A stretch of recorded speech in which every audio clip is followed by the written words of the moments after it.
કમલમનો જે ટેક્સનો વિવાદ છે, ટેક્સ નથી ભરાયો કોંગ્રેસનો આરોપ છે, શું કહેશો? આપ સૌ મીડિયાના મિત્રોને, ઇલેક્ટ્રોનિક મીડિયા અને પ્રિન્ટ મીડિયાના મિત્રોને હું જણાવવા માગું છું કે કોંગ્રેસના રાજકોટ શહેરના આગેવાનો પાસે કોઈ મુદ્દા નથી.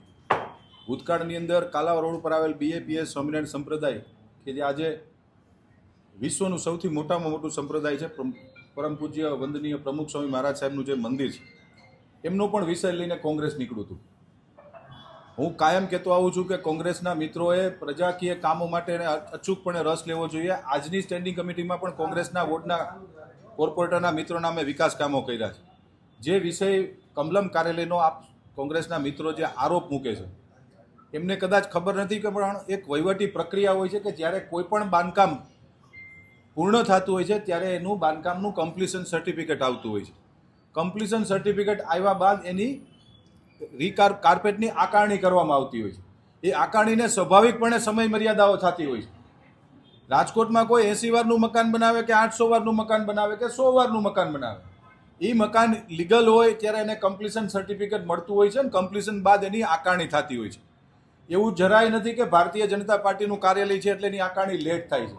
દરેક સમય મર્યાદાઓની અંદર આકારણી થતી જ હોય છે. વિશ્વની સૌથી મોટામાં મોટી ભારતીય જનતા પાર્ટીના અમે સૌ કાર્યકર્તાઓ છીએ. અમે ક્યારેય એવું વિચારી પણ નથી શકતા. બાકી જો આ વાત કરીએ કોંગ્રેસની, તો રાજકોટ શહેરમાં કોંગ્રેસના અનેક આગેવાનોના ઘરના બંગલાની આકારણીઓ બાકી છે. ઇવન કોંગ્રેસના ભૂતકાળના કાર્યાલયોના પણ આકારણી બાકી રહી ગઈ છે.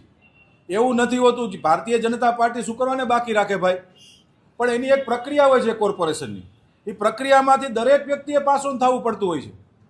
TRP કાંડ પછી જે બિલ્ડિંગોની અંદર જ્યારે BU નહોતા ત્યારે પાર્ટીએ કોર્પોરેશને અટકાવી દીધેલા છે. ઇવન તેન રાજકોટ શહેરનું આ સેન્ટ્રલ ઝોનનું પણ કમ્પ્લીશન નહોતું ત્યારે અટકાવી દીધું હતું. એનું કમ્પ્લીશન માટે ફાયર NOC અને ફાયરના સાધનોની દરખાસ્ત આવીને ફાયરના સાધનો મૂક્યા છે. ભારતીય જનતા પાર્ટીના કાર્યકર્તા તરીકે માનનીય અધ્યક્ષશ્રીની ઉપસ્થિતિમાં બહુ ક્લિયર વાત છે, ક્યારેય પણ આવું કોઈ દિવસ બને નહીં. પણ એની એક મહાનગરપાલિકાની ટાઉન પ્લાનિંગની એક મર્યાદાઓ હોય છે કે ક્રમ બાય ક્રમ એના કમ્પ્લીશન આવતા હોય છે અને ક્રમ બાય ક્રમ એની આકારણી થતી હોય છે. કોઈ વ્યક્તિ આવી ભૂલ ન કરે, પણ સ્વાભાવિક છે કે કોંગ્રેસ વિપક્ષમાં છે એટલે આક્ષેપો કરે અને એને કરવા જોઈએ, એને કોઈ ના નથી પાડતા અમે. પરંતુ એને પણ એમના ઘરમાં ઝાંકીને જોવું જોઈએ કે કોંગ્રેસના અનેક આગેવાનોના ઘરના ગેરકાયદેસર મકાનો બન્યા છે, એના કમ્પ્લીશન નથી આવ્યા અને એની અંદર આકારણી પણ નથી થઈ. પરંતુ આપણે પક્ષાપક્ષીમાં કે વ્યક્તિગત આક્ષેપો પ્રત્યાક્ષેપોમાં પડવાની બદલે અમારું બહુ સ્પષ્ટ માનવું જોઈએ કે કોંગ્રેસે ભારતીય જનતા પાર્ટીની સાથે રાજકોટ શહેરના વિકાસમાં અમને મદદ કરવી જોઈએ. હું કાયમ કહેતો આવું છું, ક્યારેય કોઈ મદદ નહીં, માત્ર ને માત્ર મીડિયાના મિત્રોની હાજરીમાં એ આ પ્રકારના હંબક પ્રકારના કાગળિયાઓ ઊભા કરીને પ્રજાને ગુમરાહ કરી રહી છે. સમયાંતરે કરતા જ હોઈએ છીએ અમે, પરંતુ ક્યાંક બહાર નથી આવતું.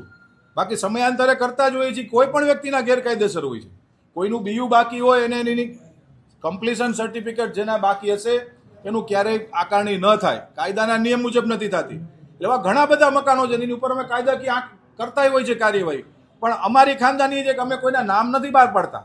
રૂટિન પ્રક્રિયા હોય છે કે ભાઈ કાયદાની જોગવાઈ મુજબ જયમીન ઠાકરે રહેવું પડતું હોય છે, ડોક્ટર માધવભાઈ રહેવું પડે ને કોંગ્રેસના કોઈ પણ આગેવાને રહેવું પડતું હોય. એની પ્રક્રિયા છે. સમય મર્યાદા મહાનગરપાલિકાના રૂલ્સ એન્ડ રેગ્યુલેશન મુજબ તાત્કાલિક ધોરણે આકારણી થઈને એનો જે ટેક્સ આવશે એ મહાનગર કમલમ કાર્યાલય અમે ભરવા તૈયાર છીએ. એટલે 2 નહીં 4 પણ થઈ શકે છે.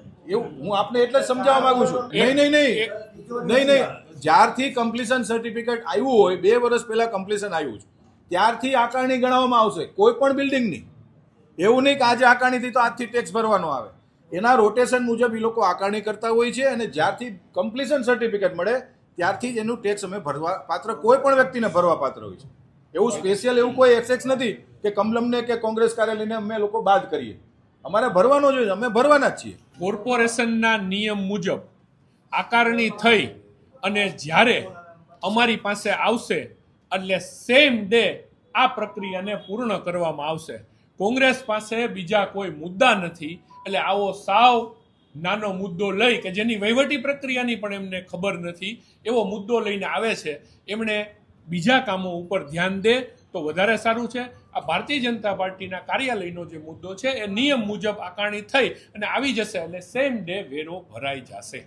સાંજ સમાચાર ફેસબુક પેજને લાઇક કરો, વિડીયો શેર કરો અને વધુ વિગતવાર સમાચાર માટે sanssamachar.net વિઝિટ કરો.